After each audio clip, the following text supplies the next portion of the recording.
الحمد لله وكفى وسلام على عباده الذين اصطفى أما بعد. قال الله تبارك وتعالى: لقد جاءكم من الله نور وكتاب مبين. صدق الله العلي العظيم. وقال النبي صلى الله عليه وسلم: إني تركت فيكم أمرين أو ثقلين لن تضلوا ما تمسكتم بهما كتاب الله وسنتي، أو كما قال عليه الصلاة والسلام. زمانہ آج بھی قرآن ہی سے فیض پائے گا. زمانہ آج بھی قرآن ہی سے فیض پائے گا. مٹے گی ظلمت شب اور سورج جگمگائے گا انشاءاللہ. محترم بزرگوں اور عزیز دوستوں، اللہ کا بڑا شکر ہے کہ اللہ تبارک و تعالی نے ہم تمام کو ماہ رمضان المبارک کے عملی استقبال کے لیے منتخب فرمایا ہے.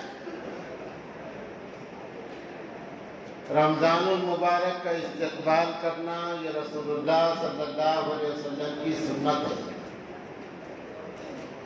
اور صحابہ کرام رضی اللہ تعالی عنہم اجمعین کو جوڑ کر جمع کر کے اللہ کے نبی رمضان کے مہینے کا تعارف کرتے تھے کہ رمضان المبارک تمام مہینوں سے افضل مہینہ ہے، اور اس مہینے میں اللہ تبارک و تعالی قیمتیں بڑھا دیتے ہیں، عبادتوں کی اجر کا معیار بڑھا دیتے ہیں. اس مہینے میں فرض کا ثواب 70 فرض کے برابر کر دیا جاتا ہے. اگر کوئی مسلمان ایک ظہر کی نماز ادا کر رہا ہے تو 70 ظہر کی نمازوں کا ثواب اس کو ملتا ہے. یہ اس مہینے کی خصوصیت ہے. اور اس مہینے میں اگر کوئی نفل نماز پڑھتا ہے تو اس کا ثواب فرض کے برابر اللہ تبارک و تعالی عطا فرماتے ہیں. اللہ کے نبی صلی اللہ علیہ وسلم نے ارشاد فرمایا: فتحت ابواب الجنہ، جنت کے 12 دروازے ہیں، اور تمام دروازوں کو اللہ تعالیٰ کھولنے کو لگا دیتے ہیں. فرشتوں کو حکم دیتے ہیں پورے دروازوں کو کھول دو. جو ایمان والا اس مہینے میں رخصت ہوتا ہے جنت کے دروازے اس کے لیے کھلے ہوئے ہیں. غلقت ابواب جہنم او ابواب النار، اور جہنم کے تمام دروازے بند کر دیے جاتے ہیں. سلسلۃ الشیاطین، شیطانوں کو جکڑ دیا جاتا ہے. اللہ کے نبی نے فرمایا: اولھا رحمت. اس مہینے کے 3 حصے ہیں. پہلا حصہ یعنی پہلا عشرہ اللہ کی رحمتوں کا نزول ہوتا ہے. الحمدللہ ہمارا شبینہ پہلے عشرے کے پہلے 5 دن میں ہوتا ہے رحمت کے سائے میں. اللہ قبول فرمائے. اور فرمایا کہ ثانیھا مغفرۃ، اس مہینے کا دوسرا عشرہ اللہ تعالیٰ امت محمدیہ کی مغفرت فرماتے ہیں. ثالثھا عتق من النار، اور آخر عشرے میں اللہ تعالیٰ تمام مسلمانوں کو جہنم سے آزاد فرما دیتے ہیں، بشرط کہ رمضان المبارک کا احترام اور اہتمام کریں. یعنی اس مہینے کا اللہ تبارک و تعالیٰ بھی گویا جشن فرماتے ہیں، اور فرشتوں کو بھی اس جشن میں اللہ تعالیٰ شامل کرتے ہیں۔ یہی وجہ ہے کہ پیارے آقا حضرت محمد رسول اللہ، ہم سب اللہ کے نبی کا نام سنتے ہی درود شریف پڑھنا چاہیے۔ پیارے آقا حضرت محمد رسول اللہ صلی اللہ علیہ وسلم اس مہینے کے پانے کے لیے دعا فرماتے تھے کہ اللہ ہمیں رمضان نصیب فرما، اللہم بارک لنا فی رجب و شعبان وبلغنا رمضان، اے اللہ ہمیں رمضان نصیب فرما، شعبان اور رمضان، رجب اور شعبان کی برکتیں ہمیں عطا فرما۔ خاص طور پہ اللہ کے نبی دعا فرمایا کرتے تھے۔ اس لیے جبرائیل امین نے بدعا کی کہ ہلاک ہو جائے، برباد ہو جائے وہ آدمی جس کو اتنا مبارک مہینہ اللہ تعالیٰ عطا فرمائے اور ایسے مبارک مہینے کی وہ قدر نہ کرے، اس کے روزوں کا اہتمام نہ کرے، نمازوں کا خیال نہ کرے، تراویح کی طرف توجہ نہ کرے۔ اللہ نے یہ مہینہ نصیب فرمانے کے بعد بھی تو اللہ حضرت جبرائیل نے کہا ہلاک ہو جائے، اللہ کے نبی نے فرمایا آمین۔ حضور پاک صلی اللہ علیہ وسلم کی پوری زندگی میں مسلمانوں کے لیے اور عام انسانوں کے لیے ظالموں کو چھوڑ کر عام انسانوں کے لیے اللہ کے نبی کی پوری زندگی میں ایک بدعا بھی ثابت نہیں ہے کہ آپ نے کسی کے لیے بدعا کی۔ یہاں تک کہ آپ کو لوگوں نے اتنا ستائے کہ آپ کے بدن مبارک سے خون بہنے لگ گیا۔ حضور پاک صلی اللہ علیہ وسلم کی توہین اور تذلیل کرنے کی کوشش کی ہے دنیا میں لوگوں نے۔ آپ کو کاہن کہا، ساحر کہا۔ خانہ کعبہ کے صحن میں جب آپ سجدہ کرتے تھے آپ کے بدن مبارک پر اوڑھنی لا کے ڈال دیتے تھے، لیکن آپ نے بدعا نہیں کی، ظالموں کے لیے بدعا کی، اور ظالموں کے لیے بدعا کرنا جائز ہے۔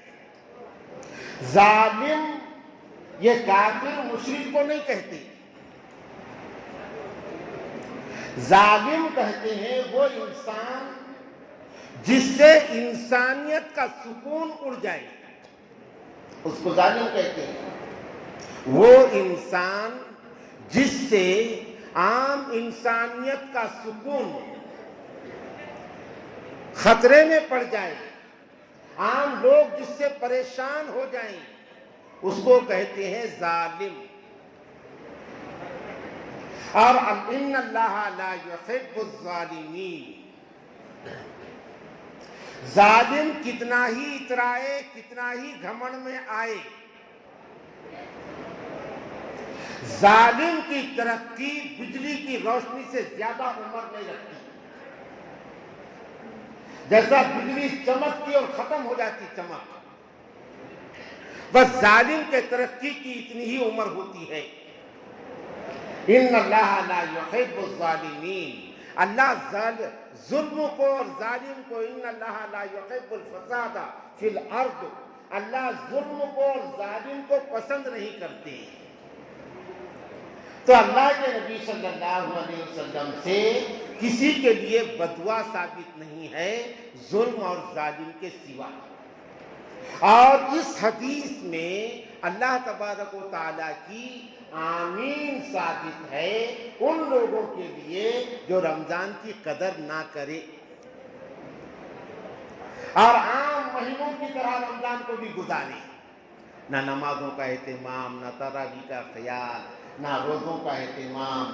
رمضان ہے، روزے ہو رہے ہیں، اور یہ مسلمان ہے جو کھلے عام کھاتے پیتے پھر رہا ہے، ہوٹلنگ کر رہا ہے، ہٹا کٹا ہے، طاقتور ہے، نوجوان ہے۔ ہم ایک مسئلہ یاد رکھیں، کہ کمانے کے لیے بھی کسی کو روزہ چھوڑنا جائز نہیں ہے. دھوپ میں کام کرنا پڑتا ہے. ایک مہینہ اگر کوئی اس مجمع میں سے کسی ایک نے کہہ دینا کہ کوئی مزدور اگر ایک مہینہ مزدوری نہ کرے تو اس کو کھانے پینے کو کچھ نہیں رہے گا, وہ فاقے ہو جائیں گے اس کو. ایسا کوئی ہے آج دنیا میں؟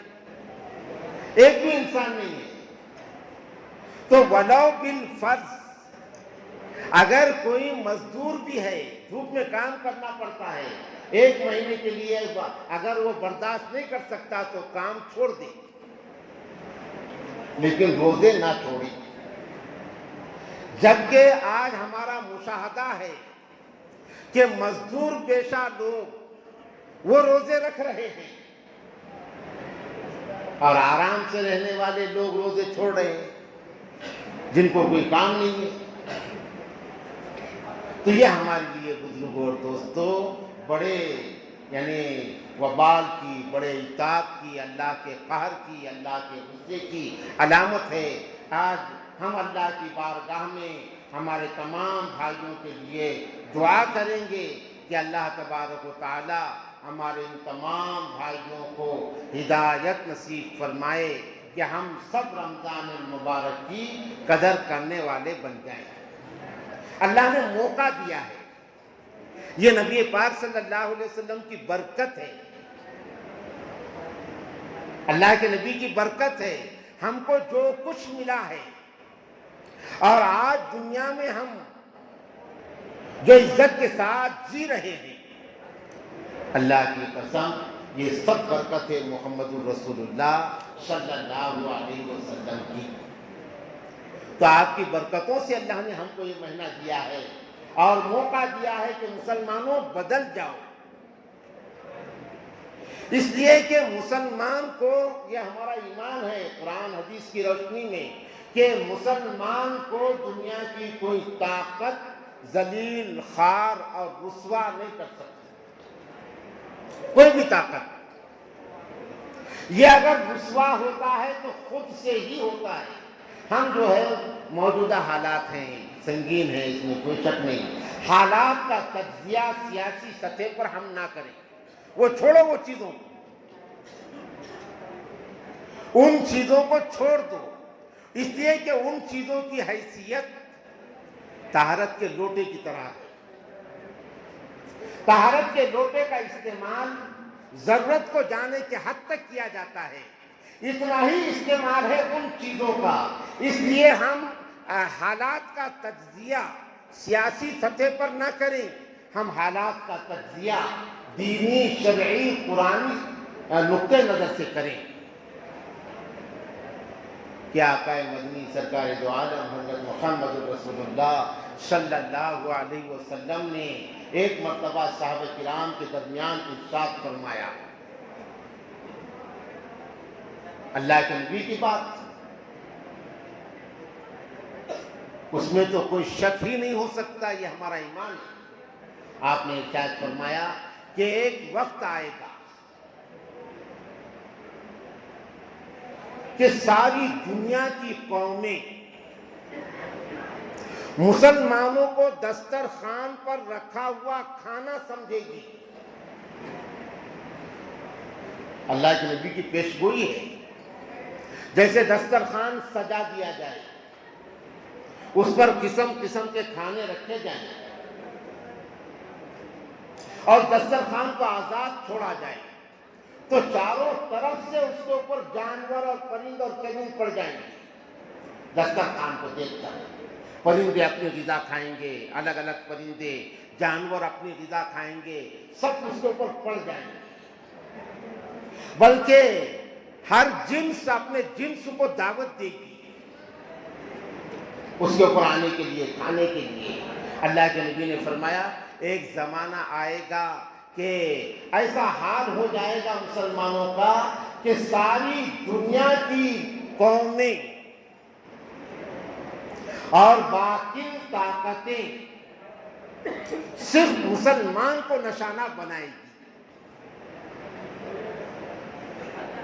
چاروں طرف سے. اور اللہ کے نبی صلی اللہ علیہ وسلم نے فرمایا کہ اس وقت مسلمانوں کے دلوں کے اندر بزدلی پیدا ہو جائے گی،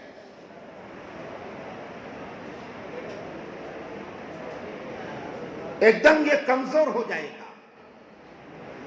صحابہ نے پوچھا اللہ کے نبی کیا اس وقت ہماری تعداد گھٹ جائے گی، کم ہو جائے گی؟ یہ اللہ کے نبی اس وقت فرما رہے ہیں جب مسلمانوں کے عروج کا زمانہ ہے۔ صحابہ کرام نے باطل طاقتوں کے مقابلے میں حق اور سچائی کو غالب کر دیا ہے اللہ کے فضل سے۔ اس وقت اللہ کے نبی یہ فرما رہے ہیں تو صحابہ کو تعجب ہوا کہ ایسا ہوگا؟ تو اللہ کے نبی سے صحابہ نے پوچھا کہ کیا اس وقت ہماری تعداد کم رہے گی، ہم گھٹ جائیں گے؟ اللہ کے نبی نے فرمایا نہیں، اس وقت تمہاری تعداد بہت زیادہ ہوگی دنیا میں۔ فرمایا وَلَكِنَّكُمْ غُثَاءٌ كَغُثَاءِ السَّيْلِ، اللہ کے نبی کے الفاظ، اس وقت تمہاری تعداد بہت زیادہ ہوگی لیکن تمہاری حیثیت بہتے ہوئے سیلاب کے اوپر آنے والے کچرا اور کوڑا کرکٹ سے زیادہ نہیں ہوگی۔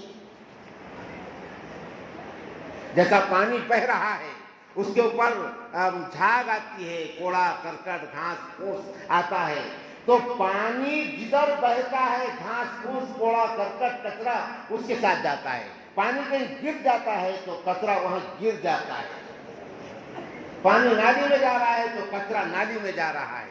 مطلب یہ ہے کہ تمہاری حیثیت اس کچرے کے مانند ہو جائے گی، حالات تم کو جدھر چاہے ادھر لے کر کے جائیں گے اور تم حالات کا شکار ہو جائیں گے۔ تو صحابہ نے پوچھا اللہ کے نبی آخر یہ حالت مسلمانوں کی کیوں ہوگی، وجہ کیا ہے؟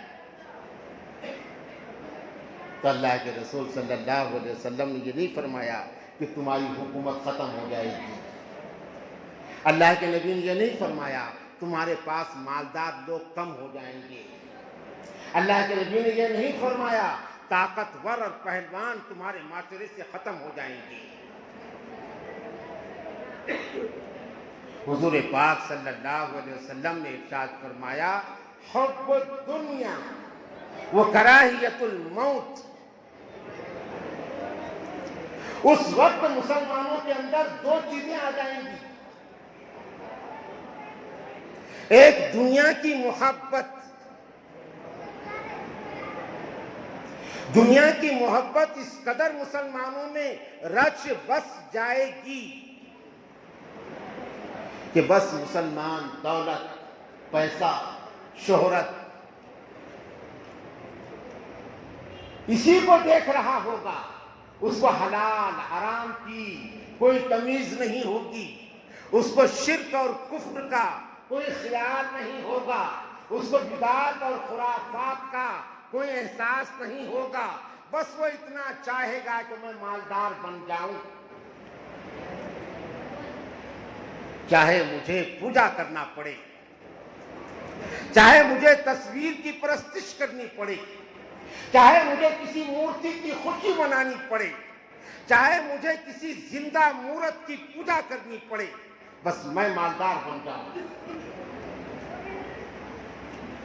ایک ہی مقصد سامنے رہے گا، حب الدنیا، کہ میرے پاس دنیا آ جائے، دنیا جمع ہو جائے، اور دوسری چیز کراہیت الموت، موت کا ڈر مسلمانوں کے اندر پیدا ہو جائے گا کہ کوئی حق کے لیے کوئی رسک لینے کے واسطے تیار نہیں ہوگا۔ دیکھیے ہم آج حالات پر ہم نظر ڈالیں، کیا حالات ہو گئے آج؟ بولو نہیں، آج ہمارا نوجوان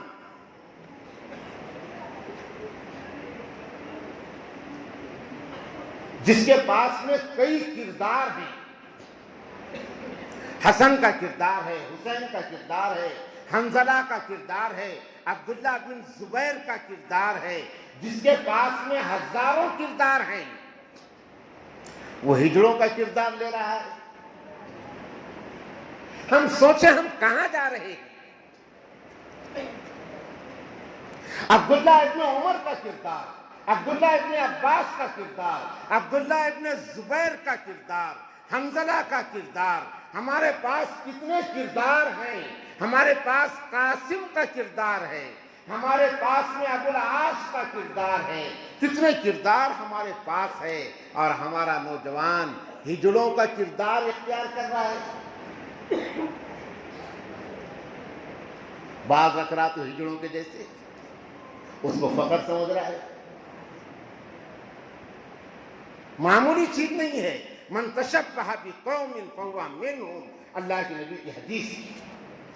جس قوم کے اندر جس قوم کی عادتیں آ جاتی ہیں، اور جس قوم کے اندر اجتماعی اور انفرادی جس قوم سے محبت پیدا ہو جاتی ہے، اس قوم کو اللہ تعالیٰ اس کے جیسا بنا دیتی ہے۔ ہمارے جوانوں کے ہاتھ پہ دھاگے، میں ہمیشہ بولتا ہوں، اس لیے کہ یہ معمولی چیز نہیں ہے، یہ عادت ہے ہجڑوں کی، یاد رکھنا۔ ہمارے نوجوانوں کی ٹی شرٹ، وہ جب رکوع میں جا رہا ہے تو اس کی پیٹھ کھلی ہو رہی ہے۔ اس دور کا نقشہ الٹا نظر آتا ہے، مجنوں نظر آتی ہے، لیلا نظر آتا ہے۔ حالانکہ لیلا نے نظر آنا چاہیے، آتی ہے، اور مجنوں آتا ہے، ایسا ہونا چاہیے، لیکن مجنوں نظر آتی ہے، لیلا نظر آتا ہے۔ یہ حال ہو گیا۔ کتنے ہماری بچیاں اپنے گھر ماں باپ کے درمیان سے چلی گئی اور ان کے ساتھ گئی جن کو ہم پانی ایسا ڈالتے تھے اور وہ ایسا پیتے تھے، ان کے ساتھ میں گئی جن کا برتن ہمارے دیوان خانے میں ایک طرف ہوتا تھا، ان کے ساتھ میں گئی۔ میں یہ نہیں کہہ رہا ہوں کہ وہ ٹھیک تھا، نہیں، اسلام تو اس کی اجازت نہیں دیتا امتیاز کی، لیکن یاد رکھیں دنیا نے جن انسانی اعتبار سے جس کو ایک نچلا درجہ دیا، اور ہمارے گھر میں جانور مرتا تو کوئی لوگ آتے تھے اور جانور لے جا کے کھا جاتے تھے، آج ہماری بیٹیاں ان کے ساتھ جا رہی ہیں۔ کہاں آ گئے ہم؟ اس کے لیے بزرگوں اور دوستوں اور میرے نوجوانوں، جذبات سے کام نہیں لینا پڑے گا، جذبات اس کے واسطے کام نہیں آئیں گے۔ احساس عمل کی چنگاری جس دل میں فروزاں ہوتی ہے، اس لب کا تبسم ہیرا ہے، اس آنکھ کا آنسو موتی ہے۔ ہم کو احساس اپنے اندر پیدا کرنا پڑے گا، اس لیے کہ وہ احساس ہمارے اندر سے نکل گیا ہے، اور جس قوم کے اندر سے احساس ختم ہو جاتا ہے وہ قوم مردہ ہو جاتی ہے، اس کا ضمیر مردہ ہو جاتا ہے۔ اس لیے کہ احساس کی زندگی ہے۔ وائے ناکامی متاع کارواں جاتا رہا، کارواں کے دل سے احساس زیاں جاتا رہا۔ احساس یہ زندگی ہے، اور ہمارے پاس معاشرتی اصول سب سے اچھے ہیں، سب ہمارے پاس ہے، کوئی فرق نہیں پڑتا۔ ہمارے پاس سے حکومت جانے دو، ہمارے پاس سے ثروت جانے دو، ساری چیزیں جانے دو، منظور دنیا والو، اللہ میرا باقی ان کا۔ کون کہا تھا یہ دوسرے حضرت جی مولانا محمد یوسف رحمۃ اللہ علیہ نے کہا تھا، منظور دنیا والو، اللہ میرا باقی ان کا۔ تو بزرگوں اور دوستوں، ہم اللہ کو راضی کرنے کی ٹھان لیں کہ اللہ راضی ہو جائے۔ اللہ راضی ہو گیا تو دنیا بھی بن جائے گی، اور انشاءاللہ ہماری آخرت بھی بن جائے گی۔ تو میرے نوجوانوں، عزیزوں اور بزرگوں، 3 چیزیں یعنی جوانوں کی ذمہ داری ہے، اس لیے کہ نوجوان یہ قوم کا سرمایہ ہوتا ہے، یہ قوم کا سرمایہ ہوتا ہے، اور شروع سے لے کے آج تک باطل طاقتوں نے اسلام اور مسلمانوں کو نقصان پہنچانے کے لیے ہمارے 3 طبقات کو نشانہ بنایا ہے۔ 3 طبقات کو، پہلے نمبر پہ علماء کو نشانہ بنایا۔ جو علماء لالچ میں آ سکتے ہیں ان کو خرید لیا،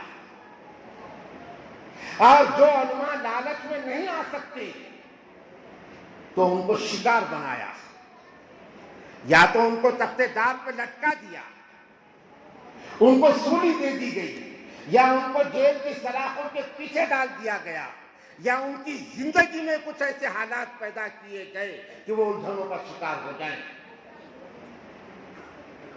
یہ ہمارے پاس بھی ہو رہا ہے۔ دوسرا، ہمارا جوان، ہمارے نوجوانوں کو ٹارگٹ کیا گیا۔ جو پڑھے لکھے نوجوان ہیں ان کو معمولی چیزوں کا بہانہ بنا کر ان کی زندگی کو ختم کرنے کے لیے جیل کی سلاخوں کے پیچھے ڈال دیا گیا۔ کیمیکل انجینئر، اچھے نوجوان، ہزاروں نوجوان ہیں جو معمولی جذبات یعنی اپنے بڑوں کا، رہبروں کا نہیں سن کے بڑھانا جذبات میں آ جاتے ہیں، اور یہ جذبات کا ان جذبات کا وہ بلیک میل کر لیتے ہیں، وہ جیل کی سلاخوں کے پیچھے۔ اور وہ جب جیل کی سلاخوں کے پیچھے چلا گیا پھر کوئی اس کو دیکھتا نہیں، کوئی نہیں دیکھتا۔ بس ایک ہی چیز ہمارے پاس ہے، اس کو گالیاں بھی دو تو وہ تمہاری ہے، اس کو برا بھی کہو تو وہ تمہاری ہے، اور وہ ہے جمعیت علماء ہند۔ یہ ایک ہی جماعت ہے، وہ جماعت لڑکی ہے ان نوجوانوں کے لیے، ان علماء کے لیے۔ اور تیسری چیز ہے ہماری مائیں اور بہنیں، عورتیں، کہ عورتوں کو نشانہ بنایا گیا۔ کس طریقے سے؟ یہ تو ایک ایسی چیز ان کو مل گئی کہ ان کے بہت سارے کام ختم ہو گئے۔ ایک ایسی چیز کوشش کرتے کرتے کرتے کرتے ان کو مل گیا علاء الدین کا چراغ، اور وہ ہے یہ موبائل۔ ایک ایسی چیز مل گئی کہ اب بیک وقت علماء بھی ضائع ہو رہے ہیں، نوجوان بھی تباہ ہو رہا ہے، عورتیں بھی بے حیا ہو رہی ہیں، ماں باپ کے گود میں سے بچہ بھاگ رہی ہے۔ یہ موبائل، بچت گھر کی لعنت، جتنی ہماری عورتیں، ان کے آنکھوں کی شرم ختم ہو گئی بچت گھر کی وجہ سے۔ مردوں کو معلوم ہے کہ بیوی تلے تنہا وہ میٹنگ میں چلی گئی بچت گھر کی، لیکن اس کی مردانگی ختم ہو گئی، اس کی غیرت ختم ہو گئی۔ یہ اپنے آنکھوں سے دیکھ رہا ہے غیر مردوں کے ساتھ میٹنگ میں اس کی بیوی بیٹھی ہوئی ہے، لیکن یہ نکما اور دیوس اس کو احساس نہیں ہوتی۔ کہاں آ گئے ہیں مسلمان؟ یہ ایک ایسا مرد تھا جس کی مثال اللہ کے نبی صلی اللہ علیہ وسلم نے شیر سے دیا تھا کہ مسلمان شیر ہوتا ہے۔ شیر سے اس لیے مثال نہیں دیا کہ وہ چیر پھاڑنے والا ہوتا ہے، نہیں، شیر کی عادت ہوتی ہے کہ شیر اپنی محنت کا کھاتا ہے، شیر اپنی محنت کا کھاتا ہے۔ اگر کسی کا شکار کیا ہوا جانور ہے اور شیر نے اس کو دیکھا بھی تو شیر اس کے نزدیک نہیں جاتا، شیر خود محنت کر کے اتنی محنت کا کھاتا ہے۔ یہ مسلمان کی شان اللہ کے نبی نے بیان کی۔ میرے بزرگوں اور دوستوں، کہنے کے لیے بہت ساری باتیں ہیں، اس لیے کہ ایک دو زخم نہیں، جسم ہے سارا چھلنی۔ ہمارے معاشرے کا حال ایسا ہے، ایک دو زخم نہیں، جسم ہے سارا چھلنی، درد بیچارہ پریشان ہے کہ کہاں سے اٹھے۔ اس لیے تجھ کو بتاتا ہوں تقدیر امم کیا ہے۔ اللہ مغفرت کرے علامہ اقبال کی۔ اقبال نے تاریخ بتائی قوموں کے عروج اور زوال کی اس ایک شعر میں۔ اس شعر کی تشریح اگر کرنے کے لیے بیٹھا جائے تو 1.5 سے 2 گھنٹے لگیں گے۔ تجھ کو بتاتا ہوں تقدیر امم کیا ہے، شمشیر و سینہ اول، طاؤس و رباب آخر۔ قوموں کا عروج شروع ہوتا ہے تو یہ جوان مجاہد بنتا ہے، اور قوموں کا زوال جب لگ جاتا ہے تو یہ جوان ہجڑا بن جاتا ہے۔ بس یہ شرح ہے، یہ تشریح ہے اس شعر کی۔ آج ہم دیکھیں کہاں کھڑے ہوئے ہیں۔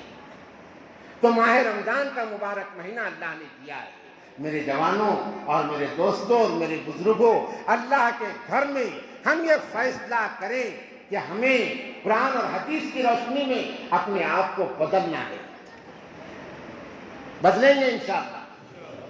ہمیں اپنے آپ کو بدلنا ہے، نمازوں کی پابندی کرنا ہے، روزوں کا اہتمام کرنا ہے، حتی الامکان نہیں بلکہ ضروری حد تک ہم کو سچ بولنا ہے، جھوٹ سے پرہیز کرنا ہے، ایک دوسرے کی غیبت کرنے سے پرہیز کرنا ہے، ایک دوسرے کی چغلی کرنے سے پرہیز کرنا ہے، حلال کمانا ہے، حلال کھانا ہے، حرام سے پرہیز کرنا ہے، اور جتنا ہو سکے آپس کے تال میل اور آپس کے اتحاد کو باقی رکھو۔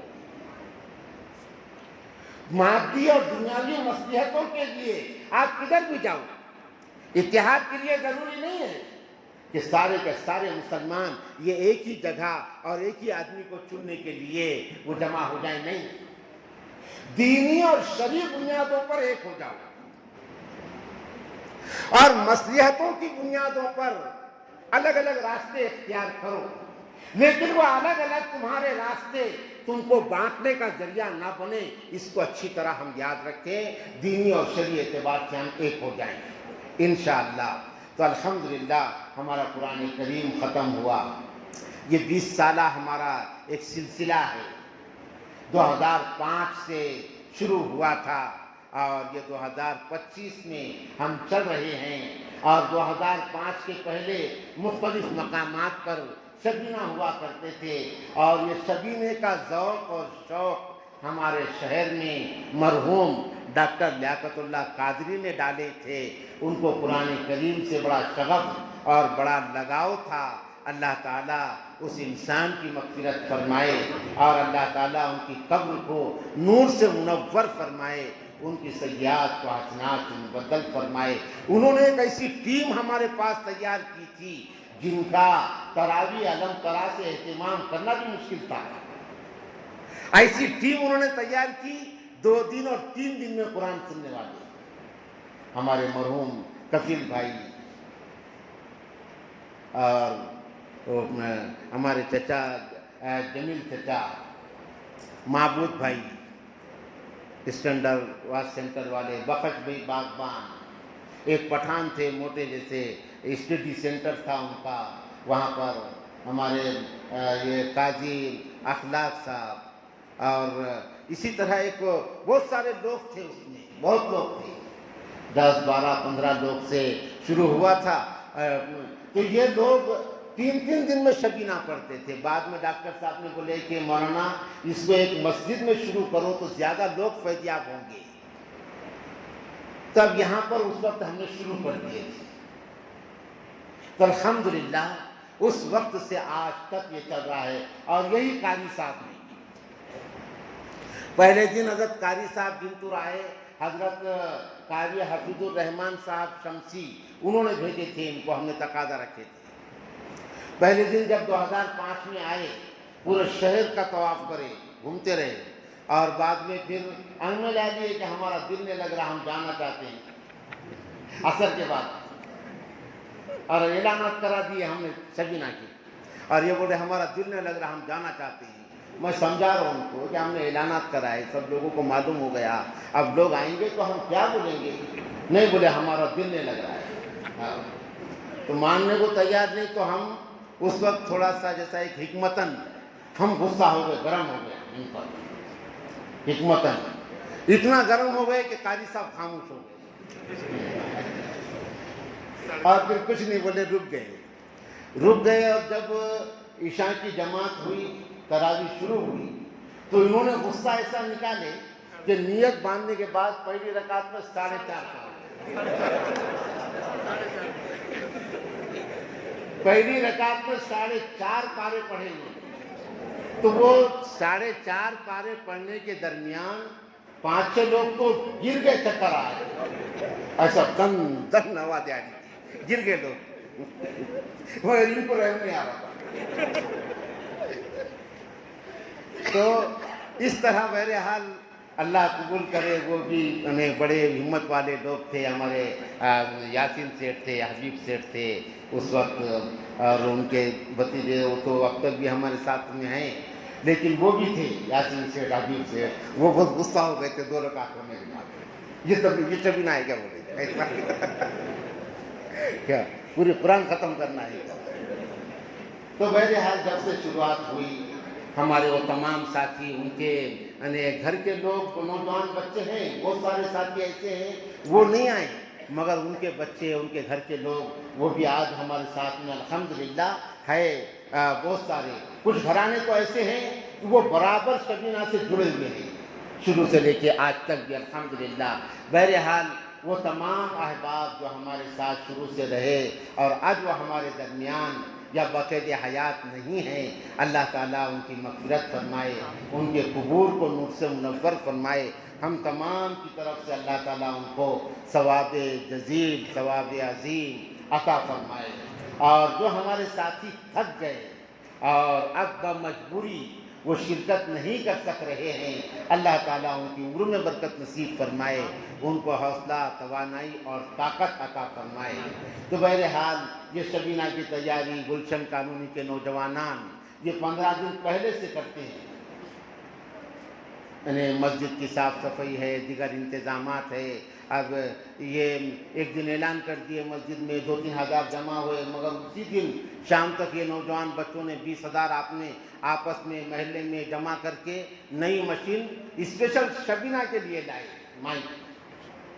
اور خدمت کے لائن سے جیسے ہمارے پاشا بھائی، وہ بھی 20 سال سے وہ اپنا، ان کے ذمہ ایک کام ہے وہ نبھاتے ہیں اچھی طرح. اور وہ پورے نوجوان بچوں کی ٹیم، چھوٹے بچے، نوجوان بچے، وہ چائے کا پورا انتظام سنبھالتے. 5 دن آپ تمام حضرات ان کی لاج رکھتے ہیں، اور مالی تعاون آپ کا ہوتا ہے اور جانی تعاون ان بچوں کا ہوتا ہے، اور یہ دونوں تعاون سے مل کر ہمارا یہ کام چلتا ہے. اللہ تبارک و تعالیٰ یہ دونوں بھی تعاون کو اپنی بارگاہ میں قبول فرمائے. اور کچھ ہمارے نوجوان اور کچھ ساتھی احباب، جیسا ہمارے یہ احباب ہیں، یہ قاری صاحب کے لیے پہلے میاں بھائی وغیرہ وہ ہوا کرتے تھے، اب وہ تھک گئے، اور اب ہمارے یہ احباب یہ اپنا وقت نکال کے، ٹائم نکال کے بیٹھتے ہیں. یہاں کسی کو بولنے کی ضرورت نہیں پڑتی، سب اپنے اپنے اعتبار سے اپنا حصہ اور قاری صاحب کے لیے ہدیے کے طور پر جو رقم ہوتی ہے وہ جمع کرتے ہیں اپنے طور پہ، اور کسی کو زبردستی نہیں کی جاتی. اور وہ قاری صاحب کی خدمت میں تمام ہی شریک نوجوانوں کی طرف سے ہدیہ اور تحفے کے طور پر وہ پیش کیا جاتا ہے. قاری صاحب بشاشت قلب کے ساتھ میں اس کو قبول کرتے ہیں ہم تمام کی طرف سے. تب انشاءاللہ دعا ہوگی، پورے عالم اسلام کے لیے دعا ہوگی، اور ہمارے ملک عزیز ہندوستان یہ ہمارا اپنا ملک ہے اور بہت اچھا ملک ہے. ملک میں انسانوں کے خراب ہونے سے ملک خراب نہیں ہوتا. ہمارا ملک بہت اچھا ہے. ہند اور سندھ یہ 2 بھائی تھے، یہ نوح علیہ السلام کے پرپوتے تھے. یہ ہند ستا ہند کے رہنے کی جگہ، اور وہ سندھ. اللہ کے نبی نے فرمایا ہند سندھ ہما اخوان. ہند اور سندھ یہ 2 بھائی تھے، نوح علیہ السلام کے پرپوتے. تو بہرحال ہمارا ملک بہت اچھا ہے. اللہ تعالیٰ اس کو اچھا ہی رکھے، اور اچھے لوگوں کے ہاتھوں میں اللہ تعالیٰ اس ملک کے انتظام کو دے تاکہ ملک کی بھی ترقی ہو اور ملک میں رہنے والے تمام لوگ یہ باہم شیر و شکر رہیں۔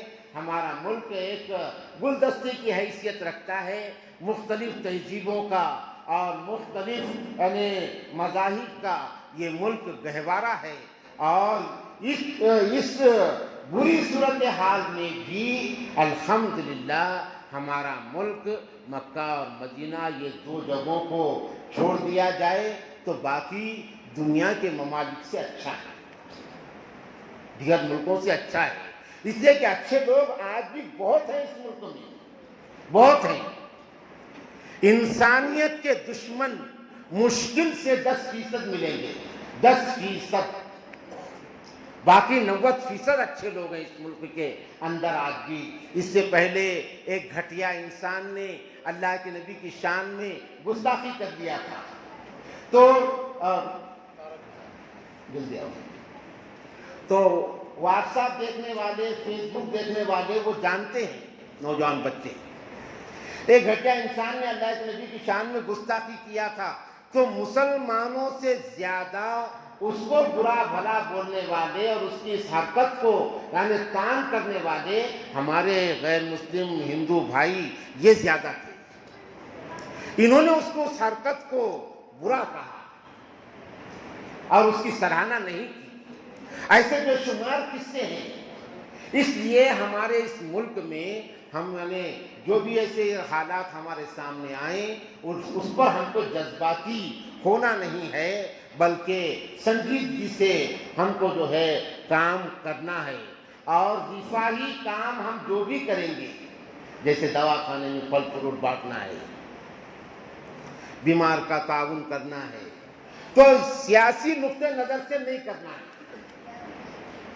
آج تک ہماری بھول اور غلطی یہی ہوئی کہ ہم نے جو رفاہی کام کیے ہیں تو وہ سیاسی نقطہ نظر سے کیے ہیں۔ ہم کو دینی اور سیرت کی بنیاد پر یہ کام کرنا ہے۔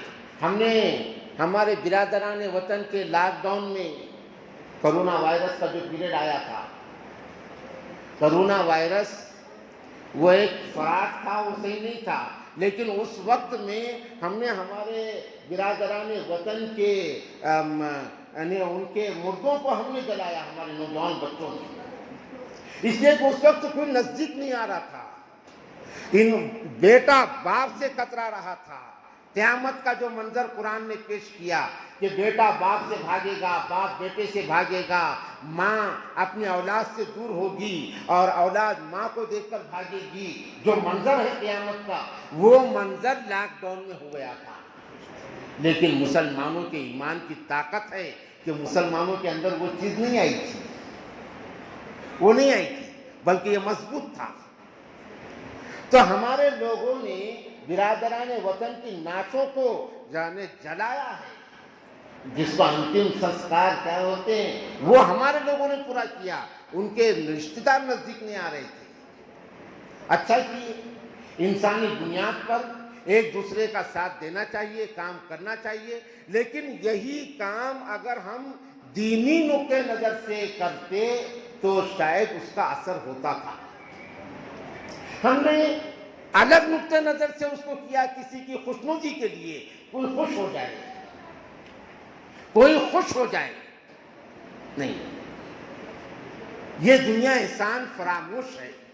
دنیا کو خوش کرنے کی نیت سے کچھ نہیں کرنا چاہیے، اللہ کو خوش کرنے کی نیت سے کرے تو اللہ انسان کے دلوں میں وہ اچھائی، سچائی اور محبتوں کو ڈالتے ہیں۔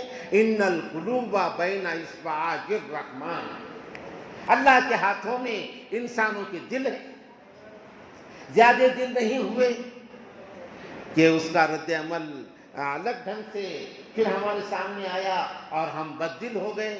تو بہرحال کسی کے اس طرح حرکتیں کرنے سے ہم کو اچھے کام کرنا یہ چھوڑنا نہیں ہے، لیکن جذبات میں نہیں۔ اب پیچھے ہم نے بلڈ ڈونیشن بہت خون دے دیے، مگر کچھ فائدہ نہیں ہو رہا اس کا، ہمارے خون پر کوئی تجارت کر رہا ہے۔ ہم دے رہے ہیں، اللہ کے نبی کے نام پہ دے رہے ہیں،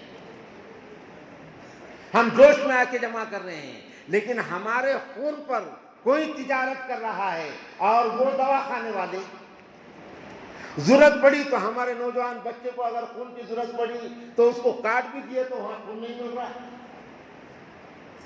تو ایسے جذباتی کام بھی ہم کو نہیں کرنا ہے جس کا کوئی فائدہ نہ ہم کو ملے نہ ہمارے بولنے پر کسی انسان کو پہنچے، بلکہ سوچ سمجھ کے کام کرنا ہے، اچھے کام کرنا ہے، اپنے جوانی کی حفاظت کرنی ہے، اپنی مائیں بہنیں، اپنی دوشیزائیں، ان کی حفاظت کا سامان کرنا ہے، اور جو ہمارا اسلامک سسٹم ہے، مساجد ہیں، مدارس ہیں، خانقاہیں ہیں، ہمارے مکاتب ہیں، تو یہ تمام چیزوں کا خیال رکھنا ہے جتنا ہم رکھ سکتے ہیں۔ مولانا فارغ ہو گئے تو جلدی آ جاؤ مسجد کے اندر، تو جتنا ہم خیال رکھ سکتے ہیں ان تمام چیزوں کا خیال رکھنا ہے ضروری حد تک، اور خاص طور پہ مکاتب یعنی ہمارے محلوں کے جو مکتب ہیں، یہ خالی مولوی کی ذمہ داری ہم نہ سمجھیں، بلکہ پورے محلے والوں کی، اور خاص طور پہ جو باشعور نوجوان ہیں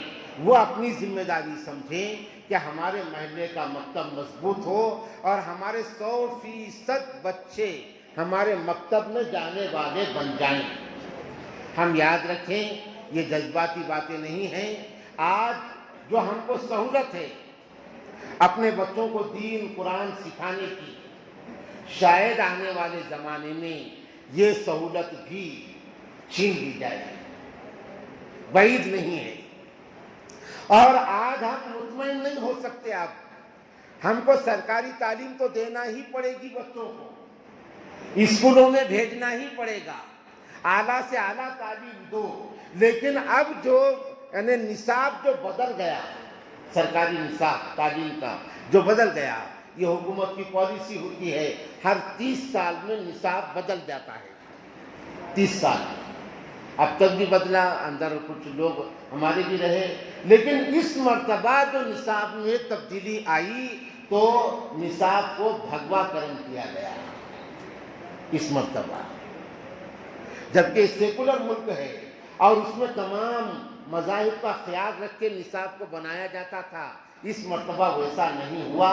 اگر یاد رکھیے، اگر ہمارے بچوں کا ہم نے خیال نہیں رکھا، ہم نے ان کی نگرانی نہیں رکھی، ان کو مکتب میں مدرسوں میں ہم نے نہیں بھیجا، اور ان کے اوپر ہم نے توجہ نہیں رکھی، خالی ہم نے ان کو اسکولوں کے حوالے کر دیا، اور بچہ ہمارا اگر مراٹھی میڈیم سے وہ پڑھ رہا ہے اور وہ IAS بن گیا، کوئی اونچی پوسٹ پہ چلا گیا، وہاں جانے تک وہ دہریہ بن جائے گا، دہریہ بن جائے گا، کمیونسٹ بن جائے گا، مذہب اس کے اندر سے نکل جائے گا، یا پھر وہ مشرک بن جائے گا۔